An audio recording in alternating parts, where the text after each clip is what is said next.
Hey, what's going on? I'm Monz, and this is Monz on the Mic, where we cover all the chaos that is unfolding in our country. And if you love chaos, check out my book, 20 and Out. It's available on Amazon in hardcover, paperback, and Kindle, and it covers all of the chaos that I experienced as a police officer and detective in the New York City Police Department over the course of 20 years. So check that out. And let's dive right in because there's a lot of things that I want to cover today.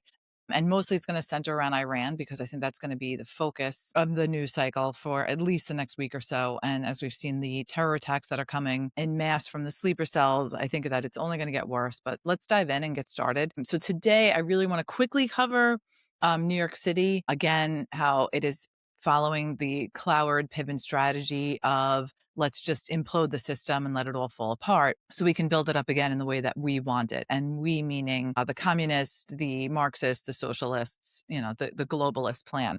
So if you want to learn more about what the Cloward Piven strategy is, check out my podcast, episode number 5, where I cover where that came from, where the strategy originated from, and how it's being implemented today. And it's already actually been implemented a few times before, resulting in utter failure and bankruptcy. New York City is currently overspending on social services so that once again, the entire system will inevitably collapse. New York City social service spending has ballooned 50% since COVID.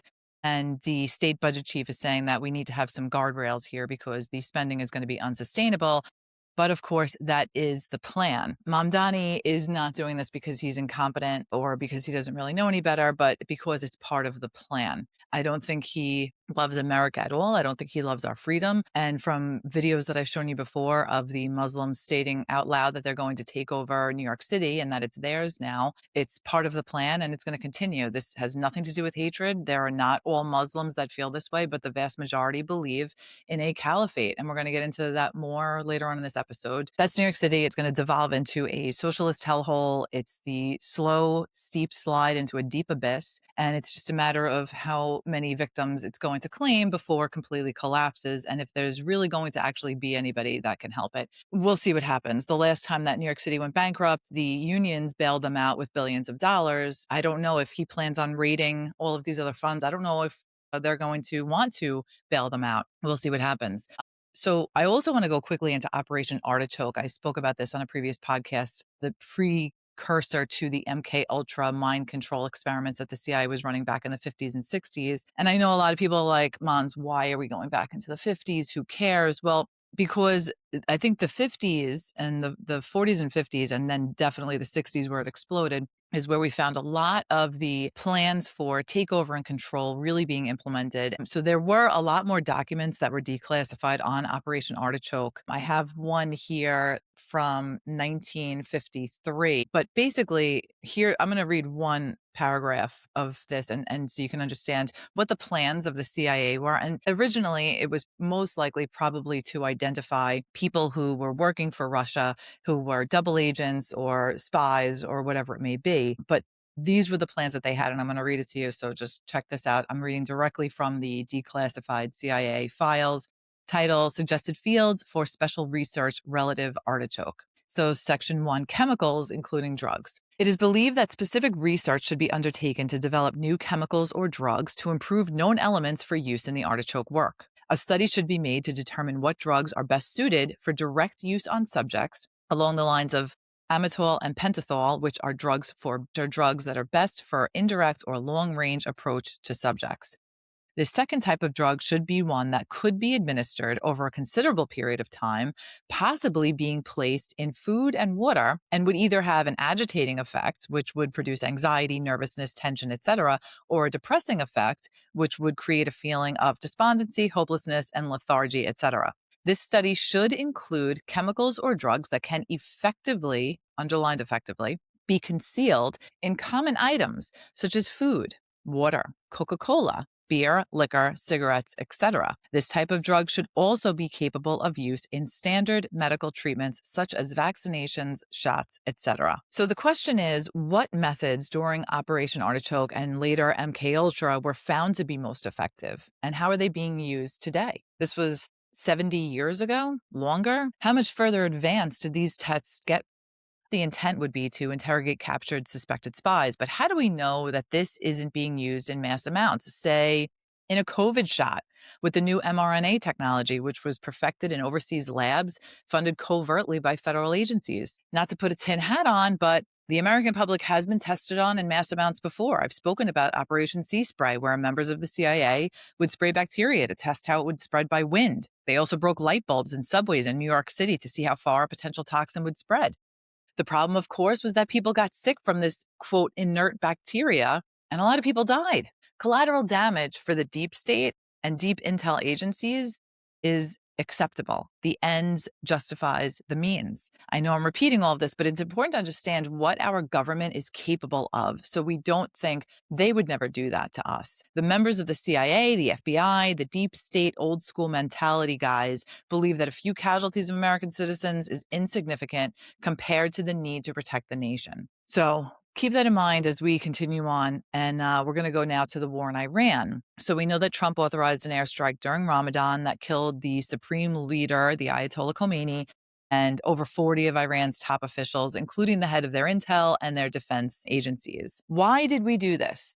Because Iran refused to stop enriching uranium. That was basically it. Yeah, they were coming to the table on other things, but the point was to get them to stop enriching uranium, the only purpose of which is to build a nuclear bomb. They were refusing. And of course, Iran wasn't going to give up that capability. Their core beliefs wouldn't allow them to do so.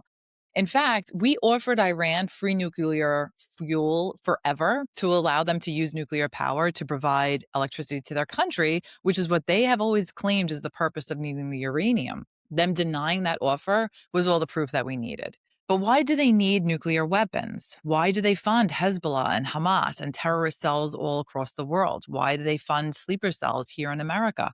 Because they believe the only way for the Antichrist to come back to Earth is if we are at total and complete war. Bear with me. I know I'm going into religion again, but you have to understand your enemy to understand what their motivation is. And this is where their motivation comes from. If you don't understand what Islam is, first of all, I totally encourage you to watch my podcast on Islamophobia. I go into the creation of it by Muhammad, what their actions were, what their plan was, how they took over the Ottoman Empire, the whole deal.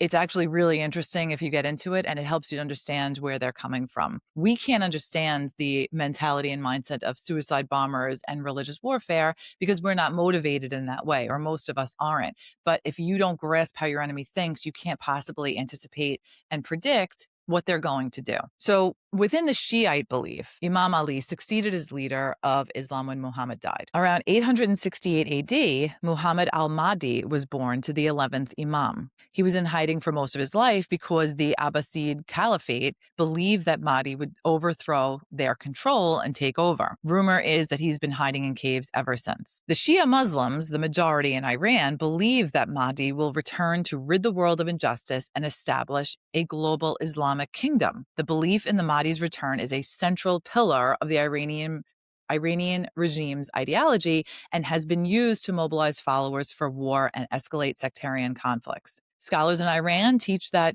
an apocalyptic war is a required event to hasten the Mahdi's appearance. This has led to concerns, rightfully so, that certain leaders will intentionally escalate conflicts to align with these apocalyptic expectations. The former president of Iran, Mahmoud Ahmadinejad, is a Shiite and claims that he is to personally prepare the world for the coming Mahdi. The current president of Iran, Pezeshkian, is also a Shiite. They believe that in order for the world to be saved, it must be in a state of chaos and war. And Ahmadinejad believes that he was directed by Allah to pave the way for that. Ahmadinejad has repeatedly made statements about destroying the enemies of Islam. Remember all the Death to America chants that were led in the streets by the people of Iran? The enemies of Islam can also be all of those countries in the Mideast that work with America and Israel. They are looked at as traitors to Islam and just as evil, if not more so, than the great devil, America. So kowtowing to the will of the Americans is not anything that they will ever be willing to do, and it goes against their very core beliefs. So to expect them to do so and try and negotiate with radicals is quite impossible, as Thomas Jefferson and John Adams discovered when they were trying to negotiate with the Barbary pirates. They quite literally said, these people cannot be negotiated with. They are radicals. Not to get all religious and preachy, but since what we are dealing with here is religion, there are a lot of similarities that I want to point out between the beliefs of the Muslims and the Christians about the end times.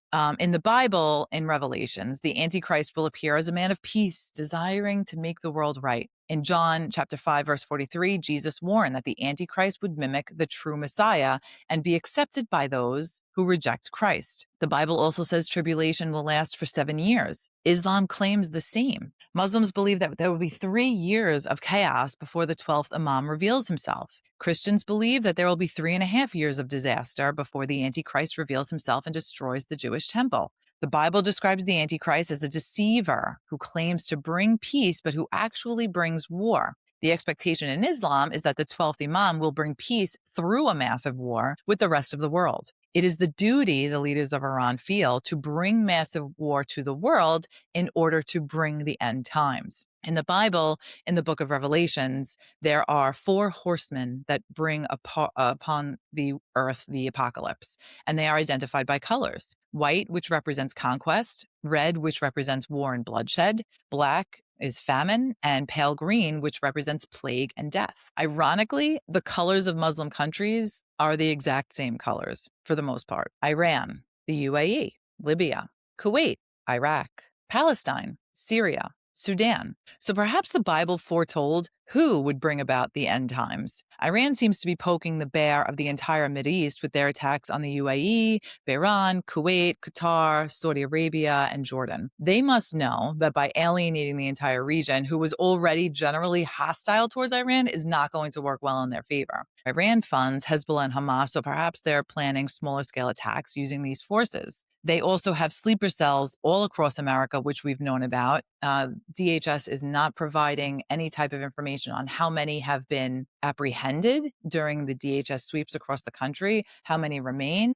How many have been identified? If you remember before 9/11, there was Operation Able Danger, in which the intel agencies identified many sleeper cells within the United States, couple of whom were the ones who were responsible for the attacks on 9/11. Do we have the same situation here? Are we going to be frozen in activity, or are we going to apprehend these people before they can actually commit chaos? Unfortunately, the most dangerous threat is the lone wolf who doesn't really work with anybody and kind of does their own thing, as we saw in Austin, Texas, with the horrific shooting at the nightclub there. Iran is also aligned with Russia and China, but I don't think that Russia and China will have an overt war and assist Iran right now because, first of all, Trump is going to threaten to use tariffs as leverage to get these countries to comply with his directives. And also, I think that Russia understands, and there's a bigger geopolitical thing at play here with Russia, but Russia is more concerned with NATO encroaching on their country and destroying their country than he is about America. He understands that Trump is not for NATO. He's not for NATO taking over Ukraine, or Ukraine joining NATO rather. And that was the whole reason why Russia invaded Ukraine in the first place, is because he saw that Biden was president.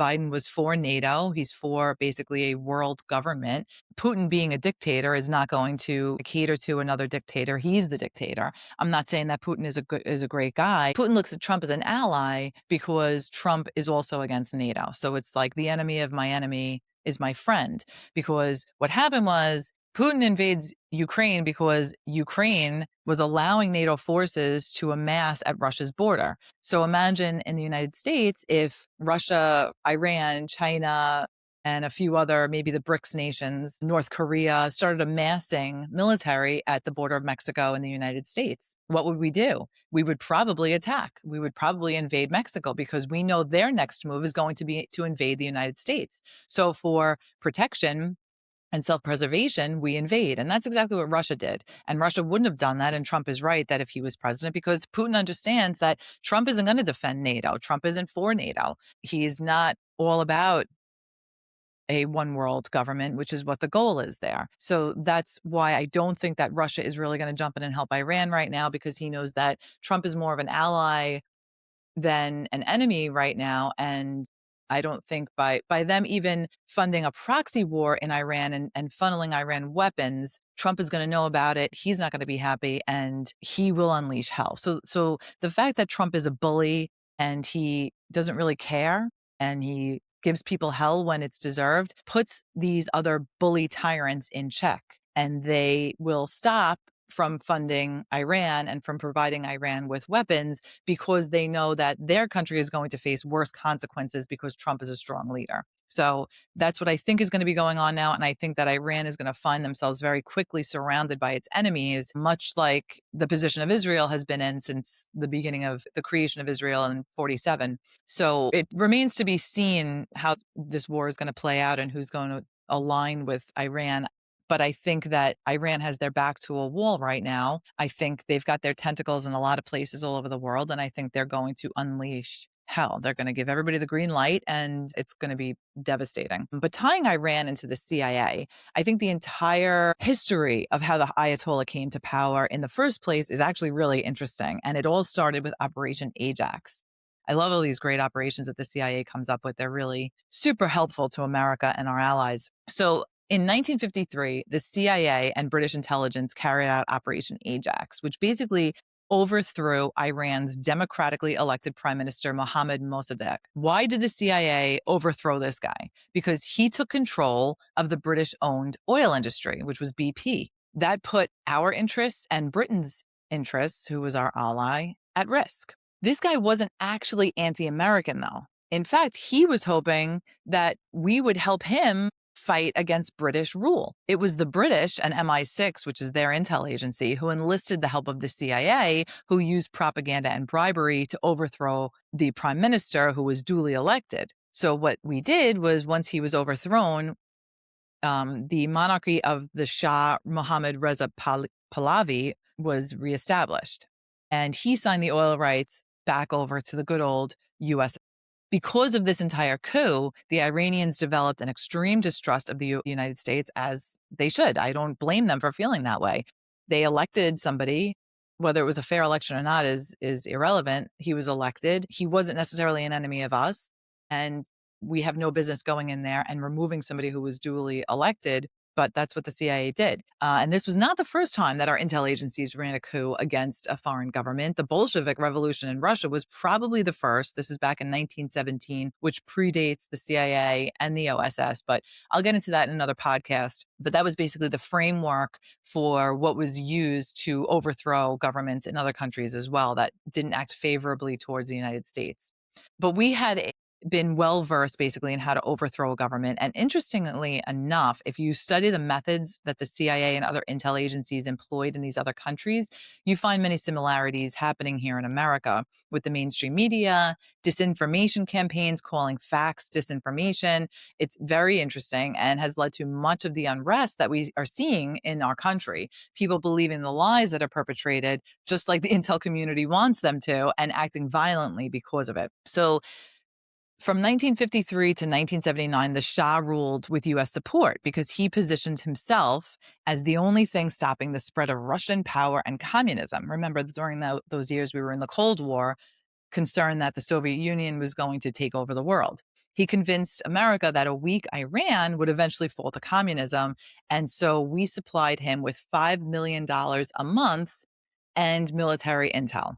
After the coup, the Shah was our ally. His regime modernized Iran, but he became increasingly authoritarian and created the secret police, which repressed opposition. He believed anyone that was not with him was for communism and needed to be deleted. Over time, religious leaders, the leftists, the students, the nationalists all turned against the Shah because they were all already anti-USA because of the overthrow of the duly elected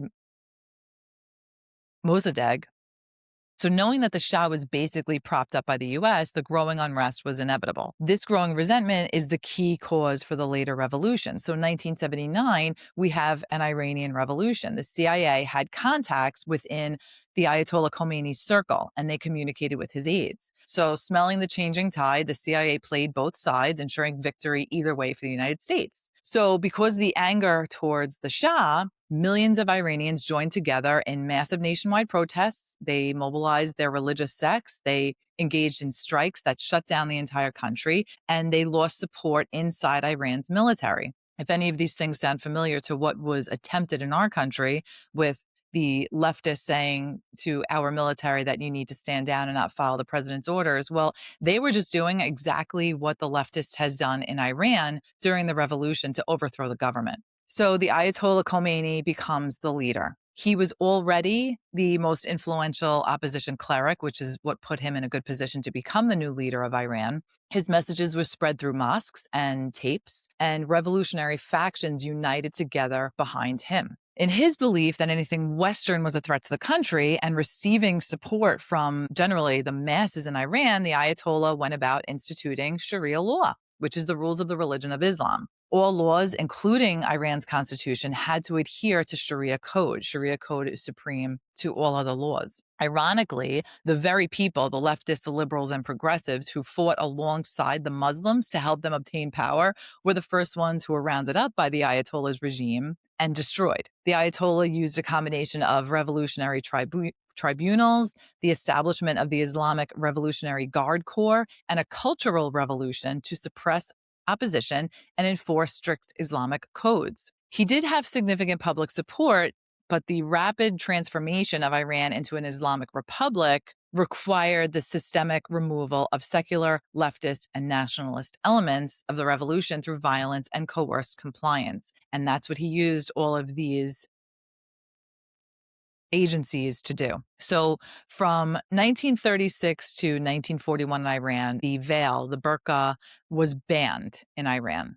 From 1941 to 1979, they said, well, it's your personal choice. If you want to wear one in public, you can. If not, that's fine as well. But after 1979 and the Ayatollah's regime, the veil was legally required. We've heard stories about women who don't go out with a male escort. They're stoned. If they show a hair on their head in public, they're stoned, they're kidnapped, they're taken prisoner. So the Ayatollah Khomeini basically comes into power and enforces slowly over the course of a couple of years Sharia law. Islamic dress code is encouraged at first, then it's required in government offices, then it's mandatory by 1983, all public places. So between 4 years, you had a complete Islamic Sharia law take over in Iran. So now the question becomes, what is going to happen in Iran? Will the will of the people swing the pendulum back towards a more westernized Iranian rule? Or will an even more hostile and radicalized regime grab power in the vacuum that was created by the killing of the Ayatollah? Regime changes have backfired on America consistently throughout our history. Hopefully this time the Iranian people will have a 1776 moment and take their country back. But the real point here is that the enemies are coming together. In America, we see this. Muslims and leftist forces here are joining together. Why? Because they all hate America. They hate Christianity. They hate freedom. They're going to unite together to fight their common enemy, which is us. And then the Muslims, just like in Iran, are going to turn on the leftists and kill them all. We are going to see that in America unless we stand up. So speaking of people who hate America, I would be completely negligent if I didn't point out this video from Trump's State of the Union. Let's check it out now. So tonight I'm inviting every legislator to join with my administration in reaffirming a fundamental principle. If you agree with this statement, then stand up and show your support. The first duty of the American government is to protect American citizens, not illegal aliens.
I think the dichotomy of what we see here is really where we are as a nation. How do you not stand up for the American people? Isn't that what the Democratic Party supposed platform is? Standing up for the little guy, the man who isn't part of the 1%, most of America they're supposed to stand for?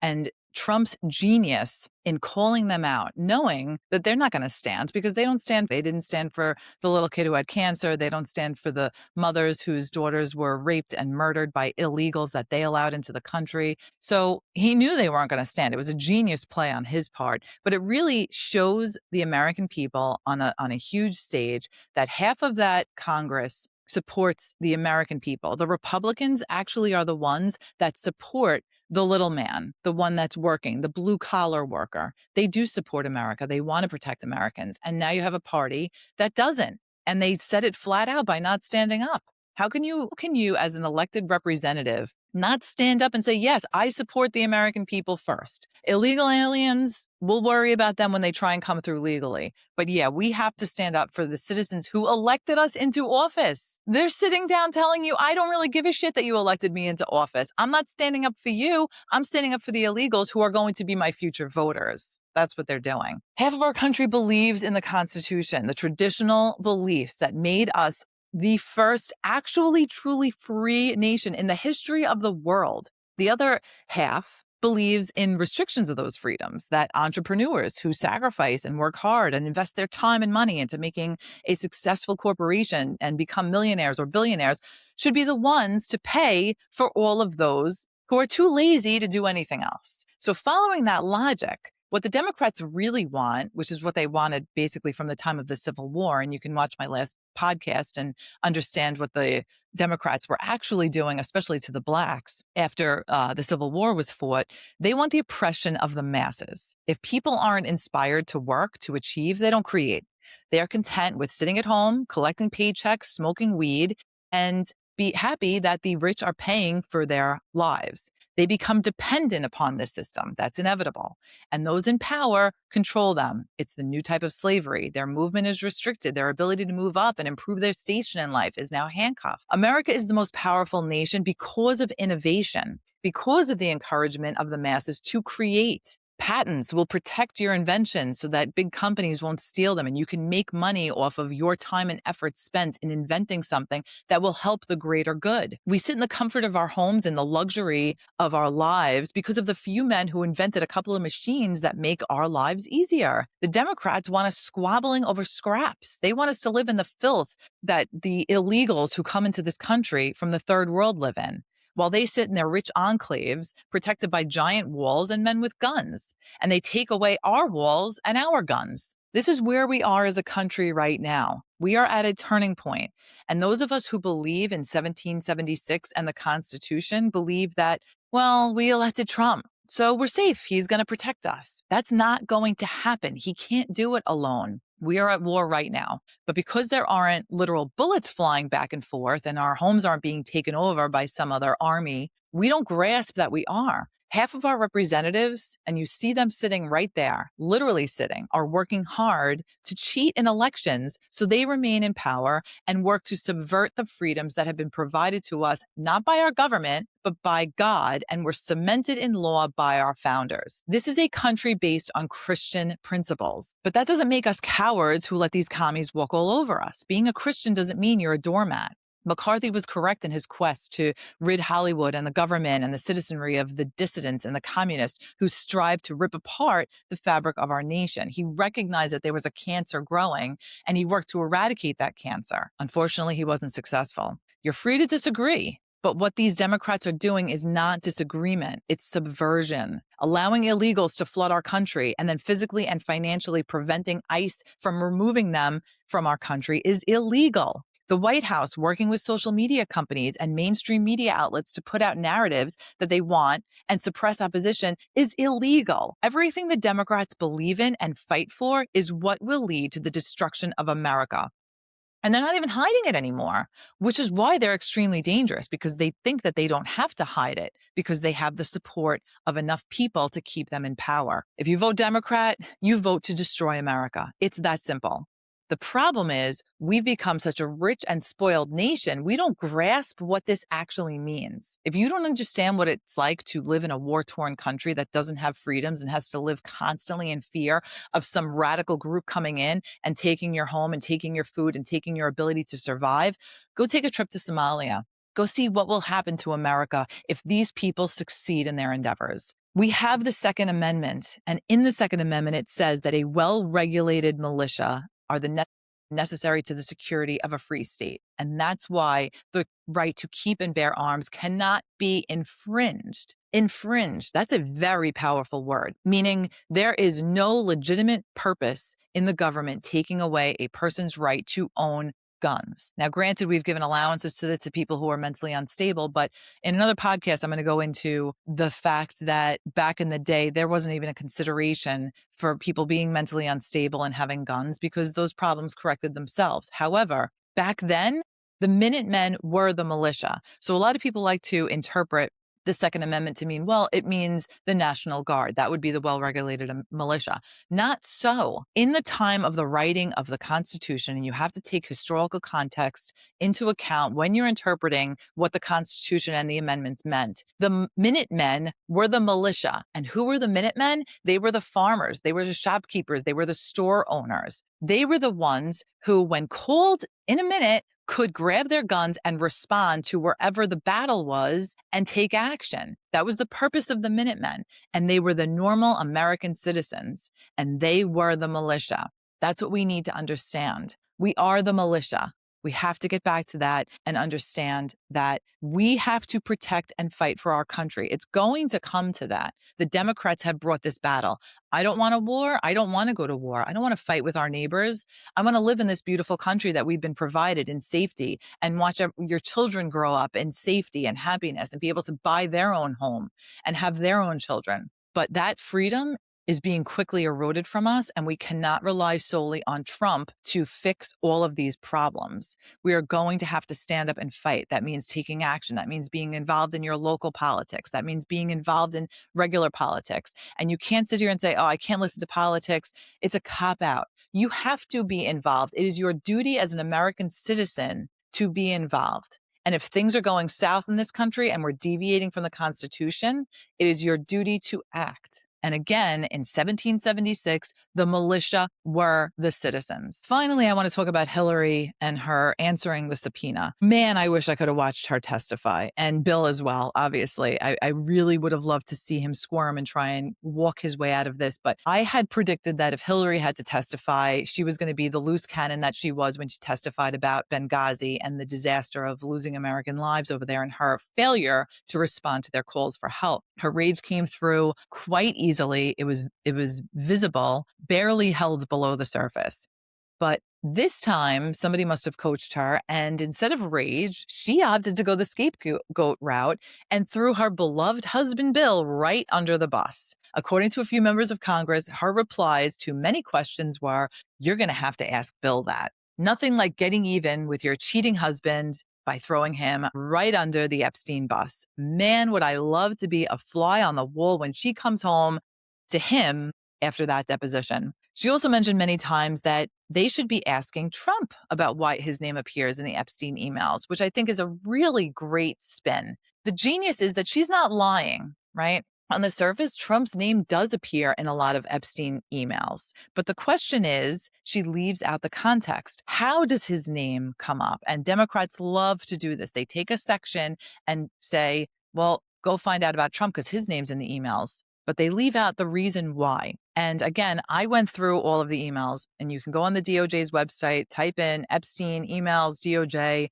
They ask you if you're 18, you click yes, and they give you a search bar, and you can type in Trump, and you can read all of the emails yourself. And I encourage you to do so. They're very interesting. Most of the emails with Trump's name in it and Epstein's email cache are newspaper articles or Wikipedia articles, and some of them have highlighted sections about Trump, about his history, about his business dealings, his family. One article is from a journalist, Michael Wolff, who sent an article that he wrote about Trump and Epstein to Epstein to edit. And Epstein returned the article with whatever his desired corrections were. One email is from a member of the FBI with a list of the accusers of Trump, the accusations they made, and the dispositions. For every accusation Upon the FBI's completion of the investigation, they found that there was either no basis for the claims or the accuser was uncooperative or not credible. Literally, some of them stating that the person is emotionally disturbed. Why Epstein was getting this list and this information is beyond my understanding, but maybe it's not. This was a list of complaints against Trump. It was a list of the accusers. It was a list of the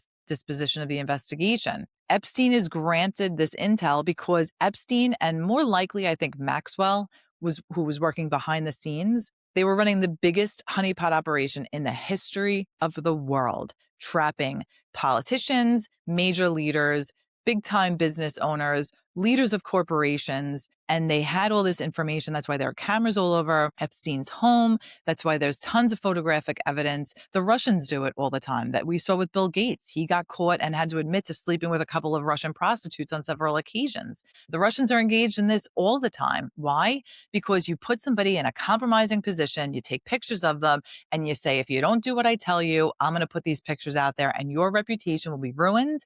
Therefore, your position of power, money, and authority will be taken away from you. And that's how these people get their way. The question is, and I've asked this before, everybody focuses on the victims, and I get that, but almost more importantly is what information was gotten from these people by Epstein and Maxwell, and what was used to extort them, and what did they do to appease the extortion demands? That's what I think needs to be asked. I don't know why it's not being asked yet. It's frustrating that there isn't more on this. I think Trump was mistaken when he said, we're just going to forget about it, because this is the crux of the matter. It's not about prosecuting so much for the crimes against the victims, but finding out what the dirt was that they got on them and what they used that dirt to get them to do. In any case, I encourage you to look at the files for yourself, get to the truth of the matter. And that's why I have this podcast, to give you guys the information and the backstory that you probably don't have time to do in your normal busy lives. But there is a lot going on right now. So we're going to continue to follow the Iran situation. I would definitely keep your head on a swivel when you're out there, because these sleeper cells are all over the country. They have the ability to get weapons, as we've seen. We are praying for the victims in Austin, and there were a couple of other attacks across the country. We're praying for the victims. This is why we're given the Second Amendment, because when seconds count, the police are just minutes away. And the only thing that stops a bad guy with a gun is a good guy with a gun. And we have to become our own militia and police ourselves and take care of each other and keep each other safe from the enemies that are within our nation. So stay safe. Thank you for listening. Please hit the like and subscribe button. And again, if you're interested in some pretty good reading that'll get you through the dreary month of March, go on to Amazon and purchase my book, 20 and Out, in paperback, hardcover, or Kindle. It makes a great read. It's a fast read. I appreciate your support, and I will see you next time.